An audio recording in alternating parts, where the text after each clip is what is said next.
هلا وشلونكم؟ وصفة المسخن اليوم عندنا غير بطريقة مختلفة من غير خبز وبالفرن.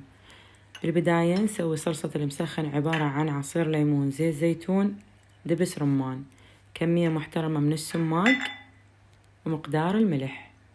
نضيف عليهم فلفل أسود، بابريكا، بهارات دجاج مشكلة. صلصة السماق إذا توفرت عندكم ضيفوها، تنطي طعم كلش طيب.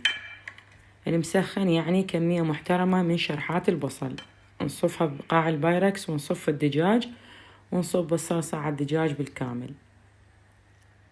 نغطيها بورق زبدة مبلل ونوديها على فرن حامي مسبقا، الرف الوسط درجة حرارة 200، النار من أسفل فقط، تاخذ تقريبا 1.5 ساعة ويجهز عندنا المسخن.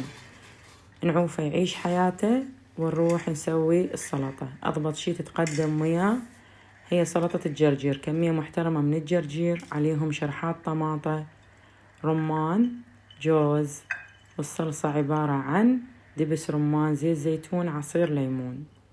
تجهز عندنا السلطة. هنا المسخن جهز عندنا، وما أحكي لكم الريحة دمار عبت البيت، تجيب التايه، والطعم والحموضة فول، خطيرة، ضروري تجربوها، كلش طيبة. وهاي الصلصة شوفوها، وهاي الحبشكلات علينا وعلى عيونكم بألف ألف عافية.